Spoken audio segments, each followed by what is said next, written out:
Kabayan, narito ho tayo sa Double Gem EDSA Garden Event Place. Kung saan ay daraoso ang Senate Blue Ribbon Hearing. Dumating ho ngayon dito si General Esperon. Tanong ho natin kung ano masasabi niya. Nakaharang ho yung mga pulis dito. Sir, ano masasabi? Hindi naman nakaharang yung pulis. Talagang crowd control yan.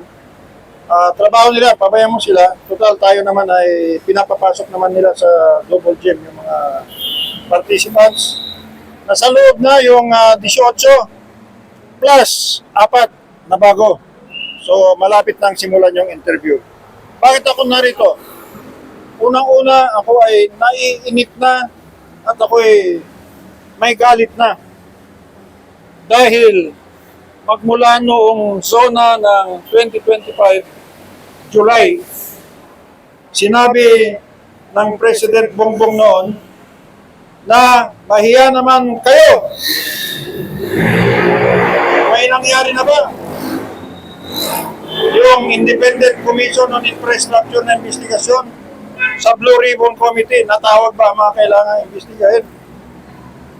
At iba pa, kasi yung mga gustong magsalita tulad ng 18, hindi naman tinatawag. Kaya halos walang nangyayari.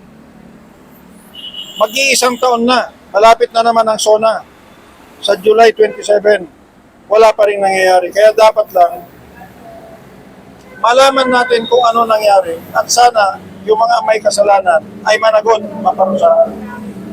Kaya naman ako, pumunta rito, pangalawa, ay gusto kong batiin yung mga dating mga sundalo, mga retired at saka na-discharge ng kanya-kanyang rason tulad ng may pamilyang nagkasakit, may problema sa pamilya, kaya umuwi na lang. Hindi nakauwi on time, kaya na-awol, dishonorable discharge. Gusto kong sabihin na humahanga ako sa kanila dahil hindi pa rin nila nakalimutan ang servisyo sa bayan. Mayroon silang nalalaman, binubunyag nila, pakinggan natin sila. Yun lang ang masasabi ko. General, makatarungan mo ba sa inyo? Meron ho opisina ang Senado. Pero bakit dito ho nagdarao sila ng Blue Hearing? Bakit ho dito ginaganap? Bakit hindi ho sila makapasok ngayon sa Senado? Kayo ba ay sangayon dyan? Hindi ako sangayon doon, ngunit pabayaan mo sila at matatapos din yung magkakaroon din ng solusyon yan.